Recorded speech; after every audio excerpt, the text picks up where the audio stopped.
Calicut University first semester BCom FYUGP management principles and അപ്ലിക്കേഷൻ്റെ second ചാപ്റ്ററാണ് ഇന്ന് നമ്മൾ ഡിസ്കസ് ചെയ്യാൻ വേണ്ടിയിട്ട് പോകുന്നത്. ഇവല്യൂഷൻ ഓഫ് മാനേജ്മെൻറ്റ് തിയറീസ് ആണ് സെക്കൻഡ് ചാപ്റ്റർ വരുന്നത്. ഇവല്യൂഷൻ എന്ന് പറഞ്ഞു കഴിഞ്ഞാൽ എന്താണ്?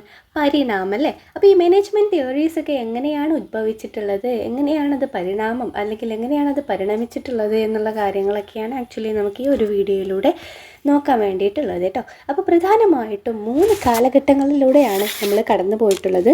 ഫസ്റ്റ് വൺ വരുന്നത് classical theories of management. Okay, classical theories of management ഇത് 19 മുതൽ 1913 വരെയാണ് ആക്ച്വലി ഈ ഒരു കാലഘട്ടം വന്നിട്ടുള്ളത്. ദെൻ നിയോ ക്ലാസിക്കൽ തിയറിയാണ് നെക്സ്റ്റ് പീരീഡ് വരുന്നത്. നിയോ ക്ലാസിക്കൽ തിയറി ഓഫ് മാനേജ്മെൻറ്റിൽ നമ്മൾ പ്രധാനമായിട്ടും നോക്കുന്നത് എന്ന് പറഞ്ഞു കഴിഞ്ഞാൽ ഇത് 1930 മുതൽ 1960 വരെയുള്ള കാലഘട്ടങ്ങളിലും ആൻഡ് ദെൻ വരുന്നത് മോഡേൺ മാനേജ്മെൻറ്റ് തിയറിയാണ്, അല്ലെങ്കിൽ മോഡേൺ തിയറി ഓഫ് മാനേജ്മെൻറ്റ് ആണ്. ഈ ഒരു തിയറി കാലഘട്ടം വരുന്നത് 1916 എബോവ് ആയിട്ട് വരുന്നത്, അതായത് 1916 ഓൺവേർഡ്സ്, ദാറ്റ് മീൻസ് 1960 മുതലുള്ള കാലഘട്ടങ്ങളിൽ വരുന്നതാണ് ഈ മോഡേൺ തിയറി ഓഫ് മാനേജ്മെൻറ്റിൽ ഇൻവോൾവ് ആയിട്ടുള്ളത്. ഓക്കെ, അപ്പോൾ നമുക്ക് നോക്കാം എന്തൊക്കെയാണ് ഓരോ തിയറീസിലും വരുന്നത് എന്നുള്ളത് കേട്ടോ. അപ്പോൾ പ്രധാനമായിട്ടും നമ്മൾ അറിഞ്ഞിരിക്കേണ്ട കാര്യം മാനേജ്മെൻറ്റിൽ സയൻറ്റിഫിക് മാനേജ്മെൻറ്റ് ആൻഡ് അതുപോലെ തന്നെ എന്തുണ്ട്, മോഡേൺ മാനേജ്മെൻറ്റ് ഉണ്ട് അല്ലേ? കഴിഞ്ഞ ക്ലാസ്സിൽ നമ്മൾ ഡിസ്കസ് ചെയ്തിട്ടുണ്ടെന്ന് കരുതുന്നു. സയൻറ്റിഫിക് മാനേജ്മെൻറ്റിൻ്റെ പിതാവാര മക്കളെ FW ടൈലറാണ് അല്ലേ? സയൻറ്റിഫിക് മാനേജ്മെൻറ്റിൻ്റെ പിതാവാരാണ് FW ടൈലറും ആൻഡ് മോഡേൺ മാനേജ്മെൻറ്റിൻ്റെ പിതാവാരാണ് ഹെൻറി ഫയോളാണ് അല്ലേ? ആരാണ്? ഹെൻറി ഫയോളാണ് മോഡേൺ മാനേജ്മെൻറ്റിൻ്റെ പിതാവായിട്ട് വരുന്നത് കേട്ടോ. അപ്പോൾ ഹെൻറി ഫയോളിൻ്റെ ഒരു 14 പ്രിൻസിപ്പിൾസ് നമുക്കിതിൽ പഠിക്കാനുണ്ട്. +2 ലെവലിൽ ആൾറെഡി പഠിച്ചു കഴിഞ്ഞിട്ടുള്ള കാര്യങ്ങളാണ്. അപ്പോൾ ഇനി ക്ലാസിക്കൽ തിയറി ഓഫ് മാനേജ്മെൻറ്റ് നമുക്ക് നോക്കാം.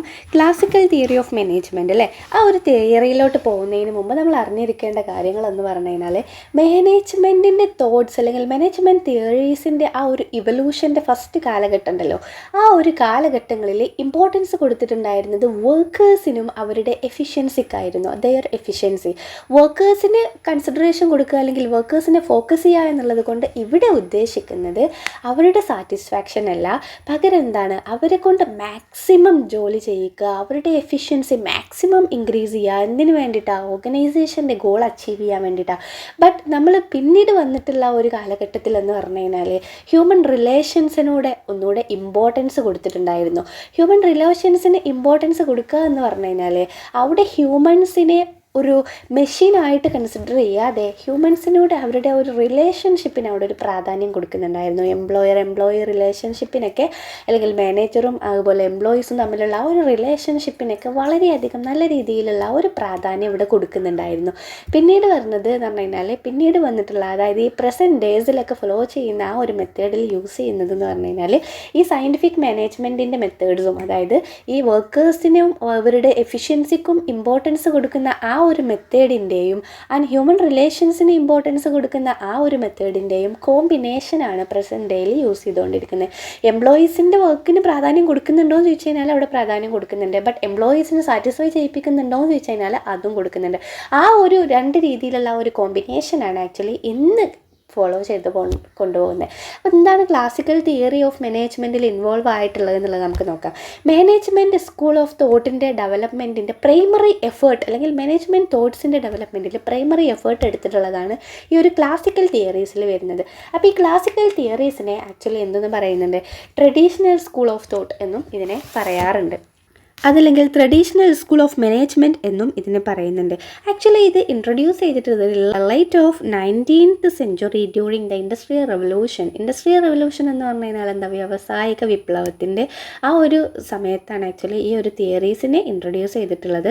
അപ്പോൾ നമ്മൾ ഡീറ്റെയിൽ ആയിട്ടൊന്നും നോക്കുന്നില്ല. ബട്ട് എന്തായിരുന്നു ആ ഒരു പീരീഡിൽ മാനേജേഴ്സ് ഫോക്കസ് ചെയ്തിട്ടുണ്ടായിരുന്നത് എന്ന് പറഞ്ഞു കഴിഞ്ഞാൽ അവർക്ക് അവരുടെ പ്രൊഡക്ടിവിറ്റിനെ ഇൻക്രീസ് ചെയ്യണം, അവർക്ക് കോസ്റ്റ് കുറക്കണം, അതുപോലെ അവരുടെ പ്രൊഡക്റ്റിൻ്റെ ക്വാളിറ്റീനെ ഇൻക്രീസ് ചെയ്യണം, അതുപോലെ തന്നെ എംപ്ലോയി ആൻഡ് മാനേജർ റിലേഷൻഷിപ്പ് ഉണ്ടല്ലോ അതൊന്ന് ഇമ്പ്രൂവ് ചെയ്യുക, അതുപോലെ എഫിഷ്യൻസി ഇൻക്രീസ് ചെയ്യുക at there industrial unit. Okay, അവരുടെ ഇൻഡസ്ട്രിയൽ യൂണിറ്റ്സിലുള്ള എഫിഷ്യൻസിനെ ഇൻക്രീസ് ചെയ്യുക. ഇത്രയും കാര്യങ്ങളൊക്കെ ആയിരുന്നു അന്നത്തെ കാലത്ത് മാനേജേഴ്സ് പ്രാധാന്യം കൊടുത്തിട്ടുണ്ടായിരുന്നത്.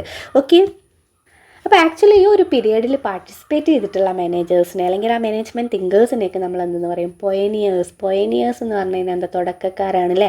ഈ ഒരു ക്ലാസിക് തിയറീസ് ഓഫ് മാനേജ്മെൻറ്റ് തിയറീൻ്റെ തുടക്കക്കാരായിട്ട് നമ്മൾ എന്ത് ചെയ്യുന്നുണ്ട്, കൺസിഡർ ചെയ്യുന്നത് ഇവരെയൊക്കെയാണ് എന്നാണ് പറയുന്നത്. അപ്പോൾ ഇവരുടെ ഒബ്ജക്റ്റീവ്സ് എന്ന് പറഞ്ഞു കഴിഞ്ഞാൽ അവർക്ക് കുറഞ്ഞ ചിലവിൽ അവരുടെ കോസ്റ്റ് റെഡ്യൂസ് ചെയ്യുക, ആൻഡ് അതുപോലെ തന്നെ ഭയങ്കര എഫിഷ്യൻ്റ് വേസിലൂടെ അവരുടെ ഒബ്ജക്റ്റീവ്സിനെയൊക്കെ അച്ചീവ് ചെയ്യുക എന്നുള്ളതൊക്കെ ആയിരുന്നു ഇവരുടെ മെയിനായിട്ടുള്ള ഒബ്ജക്റ്റീവ്സ് എന്ന് പറയുന്നത്. ബട്ട് ഒരു കാര്യം ഓർത്തിരിക്കേണ്ടത്, the classical approach is not concerned with the employee satisfaction or anything from the view point of employees. അതായത് ഇതെന്ത് ചെയ്തിട്ടില്ല, എംപ്ലോയീസിൻ്റെ സാറ്റിസ്ഫാക്ഷനുമായിട്ടും ബന്ധപ്പെട്ടിരിക്കുന്നില്ല, ആൻഡ് എംപ്ലോയീസിൻ്റെ വ്യൂ പോയിൻ്റ് ഒന്നും ഇവർ ചിന്തിക്കുന്നില്ല. ഇവർക്ക് ഒന്നി വേണ്ടത് എന്താണ്, അവരുടെ ഓർഗനൈസേഷൻ്റെ ഒബ്ജക്റ്റീവ്സ് അച്ചീവ് ചെയ്യണം, അതുപോലെ കോസ്റ്റ് കുറക്കണം, അവരുടെ എംപ്ലോയീസിൻ്റെ എഫിഷ്യൻസി ഇമ്പ്രൂവ് ചെയ്യണം. ബട്ട് അത് എംപ്ലോയിക്ക് സാറ്റിസ്ഫാക്ഷൻ കിട്ടുന്നതിനെന്നുള്ള അല്ലെങ്കിൽ എംപ്ലോയീൻ്റെ ഒരു വ്യൂ പോയിൻ്റ് എന്ന് ചിന്തിച്ചിട്ടൊന്നുമില്ല അവർ അതിനെ എന്ത് ചെയ്യണം, എഫിഷ്യൻസി ഇമ്പ്രൂവ് ചെയ്യുന്നത്. ബട്ട് എന്തിനാണ്, അവർക്ക് അവരുടെ ഓർഗനൈസേഷൻ്റെ ഒബ്ജക്റ്റീവ് അച്ചീവ് ചെയ്യാൻ വേണ്ടിയിട്ടാണ്. അതാണ് ഈ ഒരു ക്ലാസിക്കൽ തിയറി ഓഫ് മാനേജ്മെൻറ്റിൽ വരുന്നത്. അപ്പോൾ ഈ ഒരു ക്ലാസിക്കൽ തിയറി ഓഫ് മാനേജ്മെൻറ്റിൽ വരുന്ന 3 തിയറീസാണ് bureaucracy management theory, scientific management theory and administrative management theory എന്ന് പറഞ്ഞിട്ട് 3 തിയറീസൂടെ നമുക്ക് ഈ ക്ലാസിക്കൽ തിയറി ഓഫ് മാനേജ്മെൻറ്റിൽ പഠിക്കാനുണ്ട്. അപ്പോൾ ക്ലാസിക്കൽ തിയറി ഓഫ് മാനേജ്മെൻറ്റ് എന്ന് പറഞ്ഞു കഴിഞ്ഞാൽ ഏകദേശം ഒരു ഐഡിയ കിട്ടിയിട്ടുണ്ടാവും എന്ന് കരുതുന്നു. ഇത് പ്രൈമറി എഫേർട്ടാണ്. അതുപോലെ തന്നെ ഇതിനെന്തെന്ന് പറയുന്നത്, ട്രഡീഷണൽ സ്കൂൾ ഓഫ് മാനേജ്മെൻറ്റ് എന്ന് പറയുന്നുണ്ട്.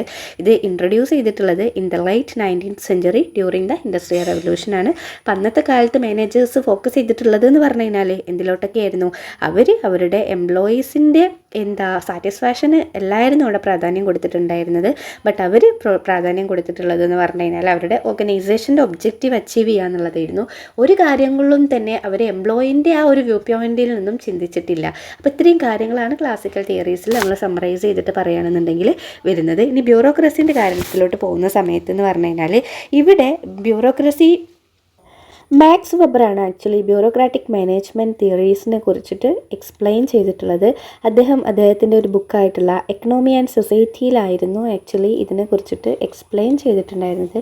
ബട്ട് ഈ ഒരു ബുക്ക് പബ്ലിഷ് ചെയ്തിട്ടുണ്ടായിരുന്നത് 1922 അന്ന്, അതായത് ഈ മാക്സ് വെബർ ജീവനോടെ ഇരിക്കുന്ന സമയത്തല്ല ആക്ച്വലി ഈ ഒരു ബുക്ക് പബ്ലിഷ് ചെയ്തിട്ടുണ്ടായിരുന്നത്. ആഫ്റ്റർ ഹിസ് ഡെത്തിനോട് കൂടിയിട്ടാണ് ആക്ച്വലി ഈ ഒരു ബുക്ക് എന്ത് ചെയ്തിട്ടുണ്ടായിരുന്നത്, പബ്ലിഷ് ചെയ്തിട്ടുണ്ടായിരുന്നത്. ആ ഒരു ബുക്കിലാണ്, അതായത് ഈ എക്കണോമി ആൻഡ് സൊസൈറ്റി എന്നുള്ള ഈ ഒരു ബുക്കിലായിരുന്നു അദ്ദേഹം ഈ ബ്യൂറോക്രാറ്റിക് മാനേജ്മെൻറ്റിനെ കുറിച്ചിട്ട് പറഞ്ഞിട്ടുണ്ടായിരുന്നത്. അപ്പോൾ the bureaucratic management focus on the guidelines for structuring with formalisation of rules, procedures and clear division of work. അപ്പോൾ ബ്യൂറോക്രാറ്റിക് മാനേജ്മെൻറ്റ് പ്രധാനമായിട്ടും ഫോക്കസ് ചെയ്യുന്നത് ഇത് കുറച്ച് ഗൈഡ് ലൈൻസ് പ്രൊവൈഡ് ചെയ്യുകയാണ് ചെയ്യുക. ഗൈഡ് ലൈൻസ് എന്ന് പറഞ്ഞു കഴിഞ്ഞാൽ എന്താണെന്നറിയോ, നിർദ്ദേശങ്ങൾ കൊടുക്കുകയാണ് ചെയ്യുന്നത് കേട്ടോ. അപ്പോൾ ഇവിടെ നിർദ്ദേശങ്ങൾ കൊടുക്കുന്നത് എന്തിനു വേണ്ടിയിട്ടാണെന്ന് വെച്ച് കഴിഞ്ഞാൽ, ഇപ്പോൾ നമ്മുടെ ഓർഗനൈസേഷനിൽ ഒരുപാട് എംപ്ലോയീസ് ഉണ്ടായിരിക്കും അല്ലേ. ഇപ്പോൾ നമ്മുടെ ക്ലാസ് ആണെങ്കിലും ഓർഗനൈസേഷൻ ആണെങ്കിലൊക്കെ എന്തുണ്ടായിരിക്കും, ഒരുപാട് ആളുകൾ ഉണ്ടായിരിക്കും. ഈ ആളുകളുടെ സ്കില്ല് എന്താണ്, ഡിഫറെൻ്റ് ആയിരിക്കും അല്ലേ. അപ്പോൾ ഒരാൾക്ക് ഏത് മേഖലയിലാണോ സ്കില്ല് കൂടുതലുള്ളത്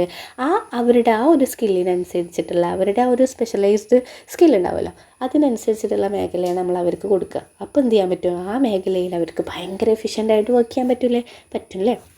ചെയ്യുന്നതെന്ന് പറഞ്ഞു കഴിഞ്ഞാൽ ഒരു സ്ട്രക്ചേർഡ് ആയിട്ടുള്ള റൂൾസും അതുപോലെ പ്രൊസീജിയേഴ്സും നമ്മൾ പറഞ്ഞ പോലെ എംപ്ലോയീസിന് ലേബേഴ്സിന് വർക്ക് ഡിവൈഡ് ചെയ്ത് കൊടുക്കുന്ന കാര്യങ്ങളിലൊക്കെ നല്ലൊരു സിസ്റ്റമാറ്റിക് വേ അല്ലെങ്കിൽ അവർക്ക് ആവശ്യമായിട്ടുള്ളൊരു ഗൈഡ് ലൈൻസ് പ്രൊവൈഡ് ചെയ്യുന്നതിലോട്ടാണ് എന്ത് ഫോക്കസ് ചെയ്യുന്നത്, ഈ ഒരു ബ്യൂറോക്രാറ്റിക് മാനേജ്മെൻറ്റ് ഫോക്കസ് ചെയ്യുന്നത്. സോ അത് കാരണം തന്നെ വെബർ ബിലീവ് ചെയ്യുന്ന ഒരു കാര്യം എന്ന് പറഞ്ഞു കഴിഞ്ഞാൽ, വെബർ എന്ന് പറഞ്ഞു കഴിഞ്ഞാൽ എന്താ, ബ്യൂറോക്രാറ്റിക് മാനേജ്മെൻറ്റ് എക്സ്പ്ലെയിൻ ചെയ്തിട്ടുള്ള വ്യക്തിയാണ് മാക്സ് വെബർ അല്ലേ. അപ്പോൾ ഈ മാക്സ് വെബർ ബിലീവ് ചെയ്യുന്നത് എന്ന് പറഞ്ഞു കഴിഞ്ഞാൽ നമ്മളൊരു ഓർഗനൈസേഷനിൽ സ്റ്റാൻഡർഡൈസ്ഡ് ആയിട്ടുള്ള റൂൾസ് ഉണ്ട് അല്ലെങ്കിൽ വെൽ ഡിഫൈൻ ചെയ്തിട്ടുള്ള റൂൾസ് ഉണ്ട് എന്നുണ്ടെങ്കിൽ അത് ആ ഓർഗനൈസേഷൻ്റെ എഫിഷ്യൻസിനെ എന്ത് ചെയ്യുന്നുണ്ട്, മാക്സിമൈസ് ചെയ്യുന്നുണ്ട്. ഓക്കെ, അതെന്ത് ചെയ്യുന്നുണ്ട്, ഓർഗനൈസേഷൻ്റെ എഫിഷ്യൻസിനെ മാക്സിമൈസ് ചെയ്യുന്നുണ്ട്. അതായത് ഓരോ എംപ്ലോയീസിനും എന്താണ് അവരുടെ റെസ്പോൺസിബിലിറ്റീസ് എന്താണ് എന്ന് അവരിൽ നിന്ന് എന്താണ് നമ്മൾ എക്സ്പെക്റ്റ് ചെയ്യുന്നത് എന്നൊക്കെ അവർക്ക് മനസ്സിലായി കഴിഞ്ഞ് കഴിഞ്ഞാൽ അവർക്ക് എന്ത് ചെയ്യാൻ പറ്റും, കറക്റ്റായിട്ട് വർക്ക് ചെയ്യാൻ വേണ്ടിയിട്ട് സാധിക്കും അല്ലേ. അപ്പോൾ അതാണ് മാക്സ് വെബർ പറയുന്നത്, ഒരു സ്റ്റാൻഡേർഡ് റൂളും ഒക്കെ ഉണ്ടെന്നുണ്ടെങ്കിൽ ആ ഒരു ഓർഗനൈസേഷന് എഫിഷ്യൻസി വർദ്ധിപ്പിക്കാൻ പറ്റും അല്ലേ. അതാണ് ഇവിടെ ഉദ്ദേശിച്ചിട്ടുള്ളത്. ഇതിൽ നോക്കുന്നത് സയൻറ്റിഫിക് മാനേജ്മെൻ്റ് ആണ്.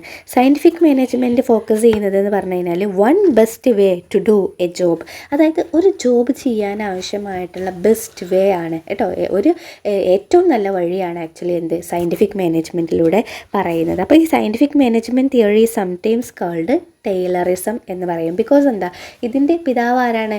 FW ടൈലറാണ്. സോ ഈ ഒരു സയൻറ്റിഫിക് മാനേജ്മെൻറ്റ് തിയറീസിനെ ചില സമയത്ത് എന്ത് പറയും? ടൈലറിസം എന്ന് പറയലുണ്ട്. ഓക്കെ, പിന്നെ നമ്മൾ പറയുന്നത് എന്താണ്? അഡ്മിനിസ്ട്രേറ്റീവ് മാനേജ്മെൻറ്റ് തിയറിയാണ് കേട്ടോ. അപ്പോൾ അഡ്മിനിസ്ട്രേറ്റീവ് മാനേജ്മെൻറ്റിനെ നമ്മൾ ടൈലറിൻ്റെ പോലെ തന്നെ, ടൈലറിസം എന്ന് സയൻറ്റിഫിക് മാനേജ്മെൻറ്റ് ടൈലറിസം എന്ന് പറഞ്ഞ പോലെ അഡ്മിനിസ്ട്രേറ്റീവ് മാനേജ്മെൻറ്റിനെ നമ്മൾ പറയുന്നതാണ് ഫയോളിസം. ഓക്കെ, ഇതിന് ടൈലറിസം എന്ന് പറഞ്ഞു. അഡ്മിനിസ്ട്രേറ്റീവ് മാനേജ്മെൻറ്റിനെ നമ്മൾ പറയുന്നതാണ് ഫയോളിസം. ഫയോളിസം എന്ന് പറയാൻ കാരണം എന്താ? ഹെൻറി ഫയോളാണ് അല്ലേ ഇത് ഫൗണ്ട് ചെയ്തിട്ടുള്ളത്. സോ അത് കാരണമാണ് നമ്മൾ ഫയോളിസം എന്ന് പറയുന്നത് കേട്ടോ. അപ്പോൾ ഈ ഒരു തിയറി മെയിനായിട്ട് ഫോക്കസ് ചെയ്യുന്നത് മാനേജറിനെയും അവിടെയുള്ള മാനേജീരിയൽ ബേസിക് ഫങ്ഷൻസ് ഓഫ് മാനേജറുമാണ് ഇത് മെയിനായിട്ട് ഫോക്കസ് ചെയ്യുന്നത്. അഡ്മിനിസ്ട്രേറ്റീവ് മാനേജ്മെൻറ്റ് അല്ല, എന്താ അഡ്മിനിസ്ട്രേറ്റീവ് എന്ന് പറഞ്ഞു കഴിഞ്ഞാൽ ഭരണമാണ് അല്ലേ, ഭരിക്കുന്ന കാര്യങ്ങളാണ് അഡ്മിനിസ്ട്രേറ്റീവിൽ വരുന്നത് അല്ലേ. അപ്പോൾ അത് കാരണം ഒരു ഓർഗനൈസേഷനെ സംബന്ധിച്ചിടത്തോളം ആർക്കായിരിക്കും അവിടുത്തെ അഡ്മിനിസ്ട്രേറ്റീവ് റോൾ ഉണ്ടായിരിക്കുക? മാനേജർക്കായിരിക്കും അല്ലേ. അപ്പോൾ അത് കാരണം തന്നെ ഈ തിയറി അപ്പോൾ എന്തിലോട്ടായിരിക്കും ഫോക്കസ് ചെയ്യുന്നുണ്ടാവുക? മാനേജറിനെയും മാനേജറിൻ്റെ ബേസിക് ഫങ്ഷൻസിനെയും ആണിത് ഫോക്കസ് ചെയ്യുന്നത്. പിന്നെ നമ്മൾ പറഞ്ഞു ഇവിടെ മാനേജ്മെൻറ്റ് തിയറി ഫോക്കസ് ചെയ്യുന്നത് how to interact with manager and employee, മാനേജറും എംപ്ലോയി എങ്ങനെയാണ് ഇൻട്രാക്ട് ചെയ്യേണ്ടത് എന്നുള്ള കാര്യമാണ് ഈ ഒരു തിയറിയിലൂടെ പറയുന്നത്. അത് നമ്മൾ പറഞ്ഞ പോലെ തന്നെ ഈ ഒരു തിയറിനെ ഫയോളിസം എന്നും പറയുന്നുണ്ട് കേട്ടോ. സയൻറ്റിഫിക് മാനേജ്മെൻറ്റ് ഇമ്പോർട്ടൻസ് കൊടുക്കുന്നത് പ്രധാനമായിട്ടും മാസ് പ്രൊഡക്ഷൻ നീഡ്സിലോട്ടാണ് ഇവർ പ്രധാനമായിട്ടും സ്യൂട്ടബിൾ ആയിട്ടുള്ളത്.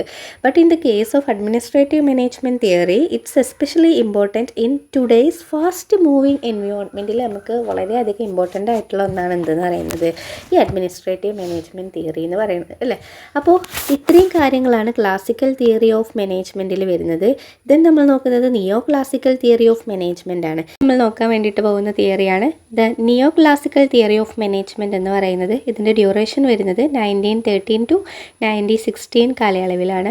അപ്പോൾ പ്രധാനമായിട്ടും ഈ ഒരു തിയറി കോൺട്രിബ്യൂട്ട് ചെയ്തിട്ടുള്ളത് ജോർജ് എൽട്ടൺ മായോ ആണ്. അദ്ദേഹത്തിന് he was considered as the father of human relation management when later he become the organisational behaviour.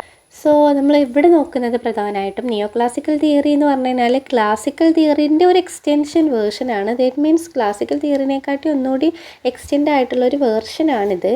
And ഇവിടെ ഫോക്കസ് ചെയ്യുന്നത് പ്രധാനമായിട്ടും നമ്മൾ പറഞ്ഞിട്ടുണ്ടായിരുന്നു അല്ലേ, ക്ലാസിക്കൽ തിയറിയിൽ എംപ്ലോയീസിന് അത്രത്തോളം ഒരു കൺസിഡറേഷൻ അവിടെ കൊടുക്കുന്നുണ്ടായിരുന്നില്ല. എംപ്ലോയീസിന് പറഞ്ഞു കഴിഞ്ഞാൽ അവരുടെ വർക്കിനും അല്ലേ അവരുടെ ഫിസിക്കൽ ആസ്പെക്റ്റിനായിരുന്നു പ്രധാനമായിട്ടും ഇമ്പോർട്ടൻസ് കൊടുത്തിട്ടുണ്ടായിരുന്നു അല്ലേ. അവരുടെ ആ ഒരു വർക്ക് ചെയ്യാനുള്ള ആ ഒരു എബിലിറ്റീനെയാണ് പ്രധാനമായിട്ടും അവിടെ ഫോക്കസ് ചെയ്തിട്ടുണ്ടായിരുന്നത്. But in case of neo classical തിയറിയിലോട്ട് വരുന്ന സമയത്ത് അതിൽ പ്രധാനമായിട്ടും ഫോക്കസ് കൊടുക്കുന്നതെന്ന് പറഞ്ഞു കഴിഞ്ഞാൽ ഹ്യൂമൻ ആൻഡ് സോഷ്യൽ ആസ്പെക്റ്റ് ഉണ്ടാവും അല്ലേ. ഒരു എംപ്ലോയീസിൻ്റെ ഹ്യൂമൻ ആൻഡ് അല്ലെങ്കിൽ ഒരു വർക്കറിൻ്റെ ഹ്യൂമൻ ആൻഡ് സോഷ്യൽ ആസ്പെക്റ്റിനോട് ഇവിടെ ഇമ്പോർട്ടൻസ് കൊടുക്കുന്നുണ്ട്. ബട്ട് ക്ലാസിക്കൽ തിയറീസിൽ അങ്ങനെ അല്ലായിരുന്നു കൊടുത്തിട്ടുണ്ടായിരുന്നത്. ക്ലാസിക്കൽ തിയറി ഇമ്പോർട്ടൻസ് കൊടുത്തിട്ടുണ്ടായിരുന്നതെന്ന് പറഞ്ഞു കഴിഞ്ഞാൽ അവിടെ ആ ഒരു ഫിസിക്കൽ ആസ്പെക്റ്റ് ഉണ്ടാവും അല്ലേ, ആ വർക്കറിൻ്റെ ഫിസിക്കൽ ആസ്പെക്റ്റിനായിരുന്നു ഇമ്പോർട്ടൻ്റ് കൊടുത്തിട്ടുണ്ടായിരുന്നത്. But in the case of neo classical തിയറിയിൽ ഇമ്പോർട്ടൻസ് കൊടുക്കുന്നത് അവരുടെ സോഷ്യൽ ആൻഡ് ഹ്യൂമൻ ആസ്പെക്റ്റിന് കൂടെ ഇമ്പോർട്ടൻസ് കൊടുക്കുന്നുണ്ട് എന്നുള്ളതാണ് ഇവിടെ പറയുന്നത് കേട്ടോ. അപ്പോൾ അതായത് ഒരു ഹ്യൂമൻ റിസോഴ്സസിന് അതിൻ്റേതായിട്ടുള്ള പ്രാധാന്യം ഒരു ഓർഗനൈസേഷനിൽ ഉണ്ട് എന്നുള്ളത് തന്നെയാണ് ഈ ഒരു തിയറി കാണിക്കുന്നത്. അതായത് ഇപ്പോൾ ഒരു ഓർഗനൈസേഷനിൽ ഭയങ്കര വെൽ എസ്റ്റാബ്ലിഷ്ഡ് ആയിട്ടുള്ള ബിസിനസ് പ്ലാനും കാര്യങ്ങളൊക്കെ ഉണ്ടെന്ന് കരുതുക. ബട്ട് അവിടെ ഇതെല്ലാം പൂർത്തിയാക്കണമെങ്കിൽ എന്ത് വേണം? ഹ്യൂമൻ റിസോഴ്സ് ആണല്ലോ. ബട്ട് ഹ്യൂമൻ റിസോഴ്സസിനെ അവിടെ അത്ര നല്ല രീതിയിൽ കൺസിഡർ ചെയ്യുന്നില്ല എന്നുള്ളൊരു ഓർഗനൈസേഷനാണ്. അല്ലെങ്കിൽ ആ ഒരു ഓർഗനൈസേഷന് നല്ല രീതിയിലുള്ള ബിസിനസ് പ്ലാൻ ഉണ്ട്, പക്ഷെ അതിനാവശ്യമായിട്ടുള്ള ഹ്യൂമൻ റിസോഴ്സസ് അവിടെ ഇല്ല എന്നുണ്ടെങ്കിൽ എന്താണ് അവർക്ക് ആ ഒരു പ്ലാൻ ക്യാരി ചെയ്യാൻ പറ്റില്ല. അപ്പോൾ അത് കാരണം തന്നെ ഹ്യൂമൻ റിസോഴ്സസിന് അത്രത്തോളം ഇമ്പോർട്ടൻ്റ് ഇവിടെ കൊടുക്കുന്നുണ്ട്. അതുപോലെ എംപ്ലോയീസ് തമ്മിൽ നല്ല ഇൻട്രാക്ഷൻ ഉണ്ടായിരിക്കും. ഫോർമൽ ആൻഡ് ഇൻഫോർമൽ ഇൻട്രാക്ഷൻ ഈ ഒരു ഓർഗനൈസേഷനിൽ ഉണ്ടായിരിക്കും. ഫോർമൽ ഇൻട്രാക്ഷൻ എന്ന് പറഞ്ഞു കഴിഞ്ഞാൽ എന്താണ്? ഔദ്യോഗികമായിട്ടുള്ള ഇടപെടലുകളാണ്. ദറ്റ് മീൻസ് എന്താ, എംപ്ലോയിയും തമ്മിലുള്ള ആ ഒരു റിലേഷൻ ഉണ്ടാവും അല്ലേ, അതിനെ നമ്മൾ ഫോർമൽ റിലേഷൻസ് എന്നൊക്കെ പറയുന്നത്. നമ്മളൊരു കുറച്ച് പൊളൈറ്റായിട്ട് കുറച്ചൊക്കെ മര്യാദയോട് കൂടിയിട്ടൊക്കെ നമ്മൾ ഇടപഴകുന്ന ചെയ്യാവുന്ന കാര്യങ്ങളാണ്. ഇപ്പോൾ ഒരു സ്റ്റുഡൻറ്റും ടീച്ചറും തമ്മിലുള്ള ഒരു റിലേഷൻ ഫോമലാണ് അല്ലേ. അപ്പോൾ അതുപോലെ തന്നെ ടീച്ചറും പ്രിൻസിപ്പളും തമ്മിലുള്ള റിലേഷൻ ഫോമലാണ് അല്ലേ. അതുപോലെയുള്ള റിലേഷൻഷിപ്പിനെയാണ് നമ്മൾ ഫോമൽ എന്ന് പറയുക. അപ്പോൾ ആ ഒരു ഓർഗനൈസേഷനിൽ ഫോമൽ റിലേഷൻഷിപ്പും ഉണ്ടാവും, ഇൻഫോമൽ റിലേഷൻഷിപ്പും ഉണ്ടാവും. പക്ഷേ ക്ലാസിക്കൽ തിയറിയിൽ ഫോമൽ റിലേഷൻഷിപ്പാണ് ഉണ്ടായിട്ടുണ്ടായിരുന്നത് അല്ലേ. ബട്ട് ഈ ഒരു നിയോ ക്ലാസിക്കൽ തിയറിയിലോട്ട് വരുന്ന സമയത്ത് അവിടെ ഫോമൽ റിലേഷൻഷിപ്പും ഉണ്ട്, ഇൻഫോമൽ റിലേഷൻഷിപ്പും ഉണ്ട്. അപ്പോൾ എന്താണ് ഇൻഫോമൽ റിലേഷൻഷിപ്പ് എന്ന് പറഞ്ഞു കഴിഞ്ഞാൽ, ഇപ്പോൾ നമ്മൾ ഫ്രണ്ട്സിനിടയിലുള്ള റിലേഷൻഷിപ്പ് ഉണ്ടാവും അല്ലേ, നമ്മുടെ കസിൻസിനിടയിലുള്ള റിലേഷൻഷിപ്പ്. അവിടെയൊക്കെ വല്ല മര്യാദയിലും നമ്മൾ സംസാരിക്കുന്നുണ്ടാവില്ല, അത്ര വലിയ പൊളൈറ്റായിട്ടൊന്നുമില്ലല്ലോ നമ്മൾ സംസാരിക്കുക, നോർമൽ ടോക്കാവും അവിടെ ഉണ്ടാവും അല്ലേ. അപ്പോൾ ആ ഒരു ഓർഗനൈസേഷനിലുള്ള വർക്കേഴ്സിനിടയിൽ തമ്മിലുള്ള റിലേഷൻഷിപ്പ്, അതിനും ഇവിടെ എന്ത് ചെയ്യുന്നുണ്ട്, പ്രാധാന്യം കൊടുക്കുന്നുണ്ട് നിയോ ക്ലാസിക്കൽ തിയറിയിൽ. അപ്പോൾ എന്താണ്, എംപ്ലോയീസിനിടയിലാണെങ്കിലും വർക്കേഴ്സിനിടയിലാണെങ്കിലും ഒക്കെ ഒരു നല്ലൊരു ഇൻട്രാക്ഷൻസ് അല്ലെങ്കിൽ നല്ലൊരു റിലേഷൻഷിപ്പ് ആ ഒരു ഓർഗനൈസേഷനിൽ ഉണ്ടാകുമ്പോൾ അവർക്കിനെ ഒരു ഇൻട്രസ്റ്റ് ഉണ്ടാവും അല്ലേ, ജോബിലോട്ട് വരാൻ വേണ്ടിയിട്ടോ അല്ലെങ്കിൽ ഷോപ്പിലോട്ട് വരാൻ വേണ്ടിയിട്ടോ വർക്ക് ചെയ്യാൻ വേണ്ടിയിട്ടൊക്കെ ഒരു ഇൻട്രസ്റ്റ് ഉണ്ടാവും. സോ ഇതാണ് എന്ത് ചെയ്യുന്നത്, ഈ ഒരു നിയോ ക്ലാസിക്കൽ തിയറിയിൽ പറയുന്നത് പ്രധാനമായിട്ടും കോൺസെൻട്രേറ്റ് ചെയ്യുന്നത് എന്തിലോട്ടാണ്, ഹ്യൂമൻ റിലേഷൻ ആസ്പെക്റ്റ് അതുപോലെ ബിഹേവിയറൽ ആസ്പെക്റ്റിലോട്ടാണ് പ്രധാനമായിട്ട് കോൺസെൻട്രേറ്റ് ചെയ്യുന്നത്. മാത്രമല്ല ഇദ്ദേഹത്തിൻ്റെ ഒരു കോൺസെപ്റ്റ് പ്രകാരം ഒരു എംപ്ലോയി ഹാപ്പി ആണെന്നുണ്ടെങ്കിൽ അദ്ദേഹത്തിന് നന്നായിട്ട് പ്രൊഡക്റ്റീവ് ആകാൻ പറ്റും എന്നാണ് പറയുന്നത്. ഇത്ര ആലോചിച്ചാൽ മതി, നമ്മുടെ കോളേജിൽ നമുക്ക് അത്ര വലിയ ഫ്രണ്ട്സ് ഇല്ല, ടീച്ചേഴ്സിനോടാണെങ്കിൽ നമുക്കൊരു ഫോമൽ റിലേഷൻഷിപ്പേ കീപ്പ് ചെയ്യാൻ പറ്റുള്ളൂ അല്ലേ. അപ്പോൾ നല്ല രീതിയിൽ ഫ്രണ്ട്സ് ആളില്ല, അവിടെ ഒരു നല്ല രീതിയിലുള്ളൊരു ഇൻഫോമൽ റിലേഷൻഷിപ്പ് ഇല്ല, നമ്മൾ അവിടെ ഹാപ്പി അല്ല എന്നുണ്ടെങ്കിൽ കോളേജിലോട്ട് പോകാൻ തന്നെ ആർക്കും അത്ര വലിയ ഇൻട്രസ്റ്റോ കാര്യങ്ങളോ ഉണ്ടാവില്ല അല്ലേ. അപ്പോൾ ബട്ട് നേരെ മറിച്ച് നമുക്ക് നല്ല രീതിയിൽ നല്ല ഫ്രണ്ട്സ് ആളുണ്ട്, ടീച്ചേഴ്സായിട്ടാണെങ്കിലും ഒക്കെ നമ്മളൊരു നല്ല റിലേഷൻഷിപ്പിൽ പോവുകയാണ് എന്നുണ്ടെങ്കിൽ നമുക്ക് ആ കോളേജിലോട്ട് പോകാൻ തന്നെ ഒരു ഇൻട്രസ്റ്റും കാര്യങ്ങളും ഉണ്ടാകും, നമ്മളവിടെ മോർ പ്രൊഡക്റ്റീവ് ആയിരിക്കും അല്ലേ. അതുതന്നെയുള്ളൂ ഈ ഒരു തിയറി പ്രകാരം പറയുന്നത്. പിന്നെ ഇവിടെ എന്താണ് ഹ്യൂമൻ റിലേഷൻ തിയറിയിൽ പറയുന്നത് നോക്കാം. ഹ്യൂമൻ റിലേഷൻ അപ്രോച്ച് എമേജ് ചെയ്തിട്ടുള്ളത് in the light of 1913 and ഈ ഒരു മൂവ്മെൻറ്റ് കെയിം ചെയ്തിട്ടുള്ളത് ഡിഫറെൻറ്റ് ആസ്പെക്റ്റിൽ നിന്നാണ്, അല്ലെങ്കിൽ ഡിഫറെൻറ്റ് ഡിസിപ്ലിൻസിൽ നിന്നാണ്. Different disciplines like psychologist, sociologist and anthropologist, ഇത്തരത്തിലുള്ള ഡിഫറെൻറ്റ് ഡിസിപ്ലിൻസിൽ നിന്നാണ് ഈ ഒരു ഹ്യൂമൻ റിലേഷൻ തിയറി ഉടലെടുത്തിട്ടുള്ളത്. അപ്പോൾ ഈ ഒരു തിയറിയിലൂടെ നമ്മൾ പറയുന്നത് ഓർഗനൈസേഷനിൽ എംപ്ലോയീസിനെ ഒരു പ്രീഷ്യസ് ആയിട്ടുള്ള അസെറ്റായിട്ട് തന്നെ അവരെ കൺസിഡർ ചെയ്യുക, ആ ഹ്യൂമൻ റിലേഷൻസിന് അത്രത്തോളം ഇമ്പോർട്ടൻസ് അവിടെ കൊടുക്കണം എന്നുള്ളതാണ്. അല്ലാതെ ഹ്യൂമൻസിനെ ഒരു മെഷീൻ്റെ പല്ലായിട്ടൊന്നും സങ്കല്പിക്കരുത് എന്ന് വരെ ഇവിടെ പറയുന്നുണ്ട് ടെക്സ്റ്റിൽ. നമ്മൾ ഈ ഹ്യൂമൻസിന് അത്രത്തോളം ഇമ്പോർട്ടൻസ് ഉണ്ട് എന്നുള്ള അർത്ഥമാണ്. ഹ്യൂമൻസിനെ കൊണ്ട് ഒരുപാട് ഓവറായിട്ട് വർക്ക് ചെയ്യാൻ പറ്റില്ല, വർക്ക് ചെയ്യിപ്പിക്കാൻ പറ്റില്ല എന്നുള്ളൊരു കോൺസെപ്റ്റാണ് ഹ്യൂമൻ റിലേഷൻ മാനേജ്മെൻറ്റിൽ വരുന്നത്. എംപ്ലോയറും എംപ്ലോയീസും തമ്മിൽ നല്ല രീതിയിലുള്ള റിലേഷൻഷിപ്പ് ഉണ്ടായിരിക്കണം. എംപ്ലോയർ എംപ്ലോയീനെ കൺസിഡർ ചെയ്യുന്നത് ഒരിക്കലും ഒരു അടിമൻ്റെ പോലത്തിലൊന്നും ആവരുത്, അടിമയുടെ രൂപത്തിലാവരുത് കൺസിഡർ ചെയ്യുന്നത്. ആസ് എ ഹ്യൂമൻ എന്നുള്ള പരിഗണന അവർക്ക് കൊടുക്കണം എന്നുള്ളത് തന്നെയാണ് ഹ്യൂമൻ റിലേഷൻ കോൺസെപ്റ്റിലൂടെ പ്രധാനമായിട്ടും പറയുന്നത് കേട്ടോ. ബിഹേവിയറൽ സയൻസ് അപ്രോച്ചിൽ പ്രധാനമായിട്ടും നോക്കുന്നത് ഈ ഒരു തിയറി സ്റ്റാർട്ട് ചെയ്തിട്ടുള്ളതെന്ന് പറഞ്ഞു കഴിഞ്ഞാൽ early 20th century and addresses the organisations human and social elements. Okay, അപ്പോൾ ഇവിടെ ഓർഗനൈസേഷൻ്റെ ഹ്യൂമൻ ആൻഡ് സോഷ്യൽ എലമെൻറ്റ്സിന് തന്നെയാണ് ഇമ്പോർട്ടൻസ് കൊടുക്കുന്നത്. ആൻഡ് ഈ ഒരു തിയറി പ്രകാരം പറയുന്നത് ഹ്യൂമൻസിനെ ആളുകളെ മനസ്സിലാക്കണം എന്നുള്ള കാര്യങ്ങൾ തന്നെയാണ് പറയുന്നത്. സോ അതിന് വേണ്ടിയിട്ട് നമ്മളിവിടെ motivation, individual drives, group relations, leadership, group dynamics, ഇതൊക്കെ എന്തിനൊക്കെ എന്ത് ചെയ്യുന്നുണ്ട്, ഒരു സ്ട്രെസ് ഇവിടെ കൊടുക്കുന്നുണ്ട് എന്നുള്ളതാണ് ഈ ഒരു അപ്രോച്ചിലൂടെ പറയുന്നത്. പീപ്പിളാണ് ഒരു ഓർഗനൈസേഷനിൽ, പീപ്പിളാണ് എന്തിനു ഹെൽപ്പ് ചെയ്യുന്നത്, ആ ഒരു ഓർഗനൈസേഷൻ്റെ ഒബ്ജക്റ്റീവ്സ് അക്കോംപ്ലിഷ് ചെയ്യാനൊക്കെ വേണ്ടിയിട്ട് ഗ്രൂപ്പ് ഓഫ് പീപ്പിളാണ് അല്ലേ ഹെൽപ്പ് ചെയ്യുന്നത്. സോ ഇവിടെ ഹ്യൂമൻ അല്ലെങ്കിൽ പീപ്പിൾ ആസ്പെക്റ്റിനാണ് ഇവിടെ പ്രധാനമായിട്ടും എന്ത് കൊടുക്കുന്നത്, ഇമ്പോർട്ടൻസ് കൊടുക്കുന്നത്. മാത്രമല്ല ഇതും നമ്മൾ നേരത്തെ പറഞ്ഞ പോലെ തന്നെ ഇതും സൈക്കോളജിസ്റ്റ്, സോഷ്യോളജി, ആന്ത്രോപോളജിസ്റ്റ് ഇതിനൊക്കെ ഡിപ്പെൻഡ് ചെയ്തിരിക്കുന്ന ഒരു തിയറിയാണിത്. അപ്പോൾ ഇവിടെ പ്രധാനമായിട്ട് നമ്മൾ മോട്ടിവേഷൻ്റെ കാര്യം പറഞ്ഞു അല്ലേ. എംപ്ലോയീസിനെ മോട്ടിവേറ്റ് ചെയ്ത് കഴിഞ്ഞ് കഴിഞ്ഞാൽ ആ ഒരു മോട്ടിവേഷൻ അനുസരിച്ചിട്ടൊക്കെ ആയിരിക്കും അവരെന്ത് ചെയ്യുന്നുണ്ടാവുക, വർക്ക് ചെയ്യുന്നുണ്ടാവുക അല്ലേ. മാത്രമല്ല അതിന് നമ്മൾ അബ്രഹാം മാസ്ലോവിൻ്റെ നീഡ് ഹൈറാർക്കി തിയറിനെ പറ്റിയിട്ടൊക്കെ ഇവിടെ ജസ്റ്റ് ഒന്ന് സൂചിപ്പിച്ചിട്ടുണ്ട്. അപ്പോൾ അതെന്താണെന്നുള്ളതൊക്കെ നമുക്ക് വരും ക്ലാസ്സിൽ മോട്ടിവേഷൻ്റെ ക്ലാസ്സിൽ ഡിസ്കസ് ആയിട്ട് തന്നെ നോക്കാം. പിന്നെ നെക്സ്റ്റ് ആയിട്ട് പറയുന്നത് മോഡേൺ മാനേജ്മെൻറ്റ് തിയറിയാണ്. അപ്പോൾ നിയോ ക്ലാസിക്കൽ തിയറി നിങ്ങൾ ഇത്ര ഓർക്കുക, ഹ്യൂമൻ റിലേഷൻസ് ബിഹേവിയറിനൊക്കെ ഇമ്പോർട്ടൻസ് കൊടുക്കുന്ന തിയറിയാണ്. ക്ലാസിക്കൽ തിയറി എന്ന് പറഞ്ഞു കഴിഞ്ഞാൽ പ്രധാനമായിട്ടും അവിടെ ആ ഒരു പ്രൊഡക്ടിവിറ്റിക്കാണ് ഇമ്പോർട്ടൻസ് കൊടുക്കുന്നത്. എംപ്ലോയീസിന് അവിടെ പ്രാധാന്യം കൊടുക്കുക മീൻസ് എംപ്ലോയീസിൻ്റെ ഫിസിക്കൽ ആസ്പെക്റ്റിനാണ് അവിടെ പ്രാധാന്യം കൊടുക്കുന്നത്. ദെൻ മോഡേൺ തിയറി ഓഫ് മാനേജ്മെൻറ്റിലോട്ടാണ് നമ്മൾ വരുന്നത്. മോഡേൺ തിയറി ഓഫ് മാനേജ്മെൻറ്റിൽ ഹൈലൈറ്റ് ചെയ്യുന്ന 2 കാര്യങ്ങളാണ് the complexity of the organisation as well as individual and the diversity of their needs, motives, aspirations and potentials. അപ്പോൾ ഇവിടെ ഹൈലൈറ്റ് ചെയ്ത് പറയുന്നത് ഒരു ഓർഗനൈസേഷൻ്റെ കോംപ്ലക്സിറ്റി മീൻസ് സങ്കീർണത. കോംപ്ലക്സിറ്റിനെയും അതുപോലെ തന്നെ ഓരോ ഇൻഡിവിജ്വൽസിനും അവർക്ക് ഡിഫറെൻ്റ് ആയിട്ടുള്ള നീഡ്സ് ആയിരിക്കും ഉണ്ടാവുക, ഡിഫറെൻറ്റ് മോട്ടീവ് ആയിരിക്കും ഉണ്ടാവുക, ഡിഫറെൻറ്റ് ആസ്പിരേഷൻസ് ആയിരിക്കും ഉണ്ടാവുക, ഡിഫറെൻറ്റ് പൊട്ടൻഷ്യൽസ് ആയിരിക്കും ഉണ്ടാവുക അല്ലേ. അപ്പോൾ ഇതിന് രണ്ടിനെ പറ്റിയിട്ടുമാണ് പ്രധാനമായിട്ടും മോഡേൺ തിയറിയിൽ ഫോക്കസ് ചെയ്യുന്നത്. എന്ന് പറഞ്ഞു കഴിഞ്ഞാൽ കോംപ്ലക്സിറ്റിനെ പറ്റിയിട്ടും ആൻഡ് ആൾസോ ഓരോ ഇൻഡിവിജ്വൽസിനും ഡിഫറെൻറ്റ് ടൈപ്പ് ഓഫ് നീഡ്സും ആസ്പിരേഷൻസും മോട്ടീവ്സ് ഒക്കെ ആയിരിക്കും ഉണ്ടാവുക എന്നുള്ള ഈ ഒരു 2 കാര്യങ്ങളാണ് ഇവിടെ പറയുന്നത്. സോ അത് കാരണം തന്നെ ഇപ്പോൾ ഒരു ഓർഗനൈസേഷനിൽ കോംപ്ലക്സിറ്റി സിറ്റുവേഷൻസ് ആണുള്ളതെന്നുണ്ടെങ്കിൽ, സങ്കീർണമായിട്ടുള്ള സിറ്റുവേഷൻസ് ആണുള്ളതെന്നുണ്ടെങ്കിൽ അവിടെ എന്ത് ചെയ്യണം, സങ്കീർണമായിട്ടുള്ള ദറ്റ് മീൻസ് കോംപ്ലക്സ് ആയിട്ടുള്ള സ്ട്രാറ്റജീസിനെ നമ്മൾ യൂസ് ചെയ്യേണ്ടി വരും അല്ലേ.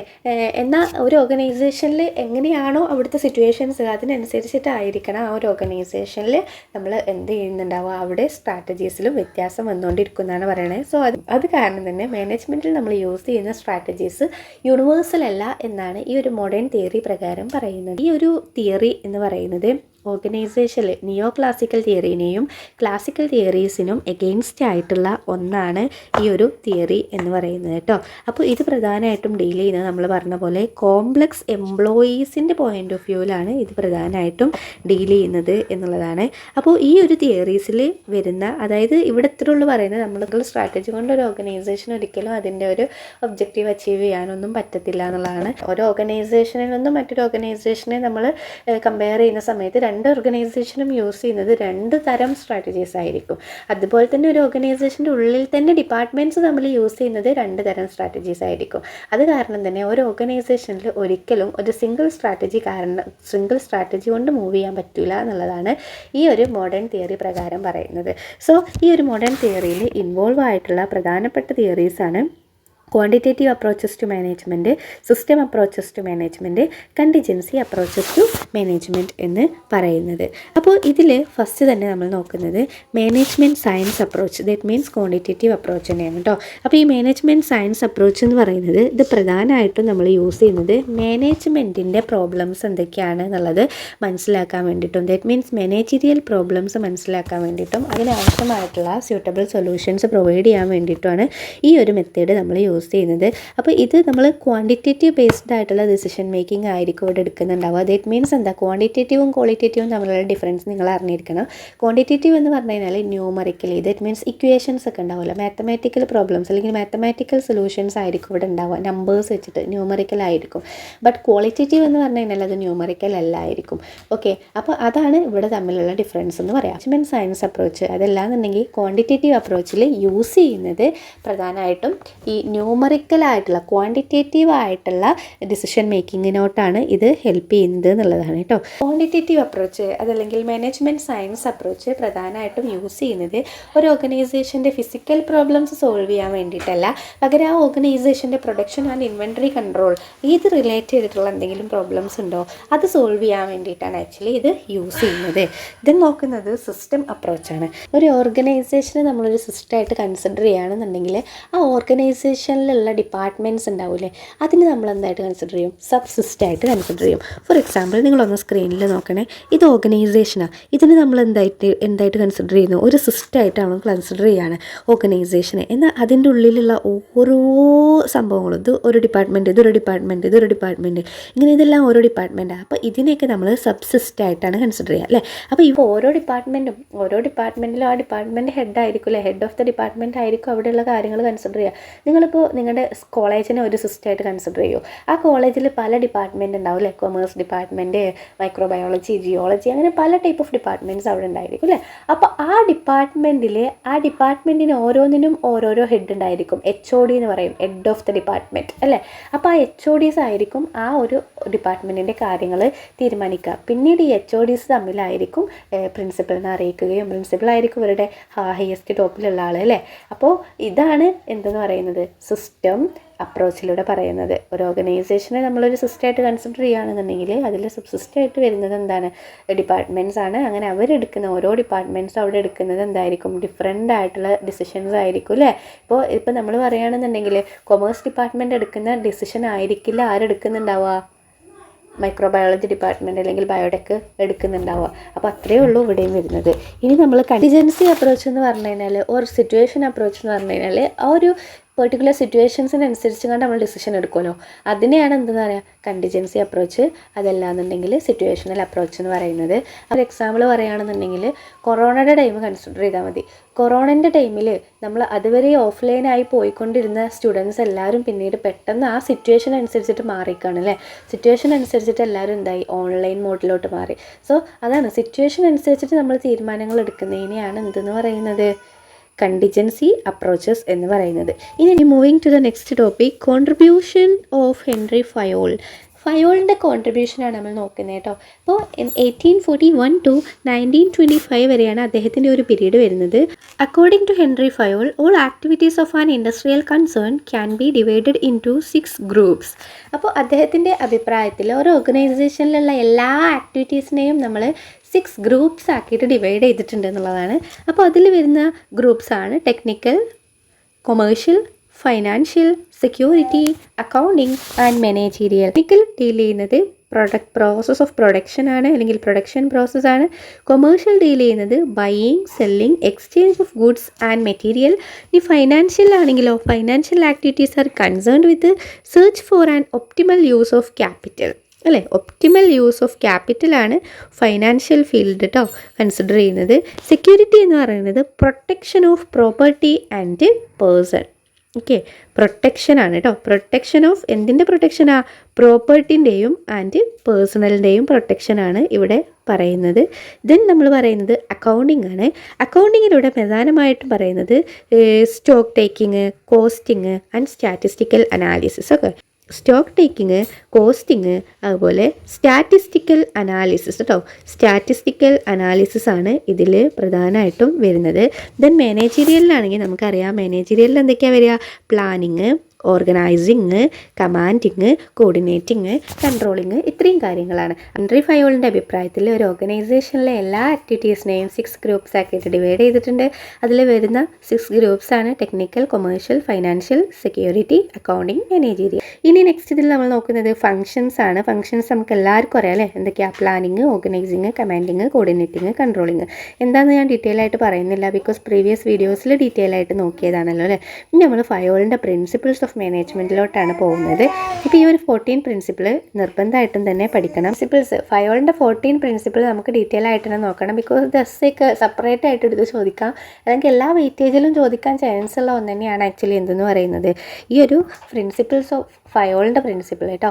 പിന്നെ നമ്മൾ പറഞ്ഞത് എന്ന് പറഞ്ഞു കഴിഞ്ഞാൽ, ഇനി നമുക്കിതിൽ സയൻറ്റിഫിക് മാനേജ്മെൻറ്റിൻ്റെ കുറച്ച് കാര്യങ്ങൾ നോക്കാനുണ്ട്. ഹാഫ് ത്രോൺ സ്റ്റഡീസ് ഒക്കെ അതിൽ വരുന്നതാണ്. എൽട്ടൺ മായോൻ്റെ ഹാഫ് ത്രോൺ സ്റ്റഡീസ്, അതുപോലെ CK പ്രഹ്ലാദിൻ്റെ കോൺട്രിബ്യൂഷനും പീറ്റർ ഓഫ് ഡെക്ലറിനെ കുറിച്ചിട്ടുള്ള കാര്യങ്ങളൂടെ ഇതിൽ നോക്കാനുണ്ട് കേട്ടോ. ചിലപ്പോൾ ഇവല്യൂഷൻ ഓഫ് മാനേജ്മെൻറ്റ് തിയറി എന്ന് പറഞ്ഞിട്ട് തന്നെ ചിലപ്പോൾ ചോദിക്കാം. ഇതുവരെയുള്ള സിലബസിൽ വല്ലാണ്ട് ചോദിച്ച് കണ്ടിട്ടില്ല. ഏതെങ്കിലും ഒരു മോഡേൺ തിയറിയോ അങ്ങനെ എന്തെങ്കിലും ഒന്ന് ചോദിക്കുക എന്നല്ലാതെ ടോട്ടലായിട്ട് ചോദിച്ച് കണ്ടിട്ടില്ല. ഇനിയിപ്പോൾ സിലബസ് മാറിയത് കാരണം ഐ ഡോണ്ട് നോ എങ്ങനെയാണ് ക്വസ്റ്റ്യൻ വരിക എന്നുള്ള കാര്യം.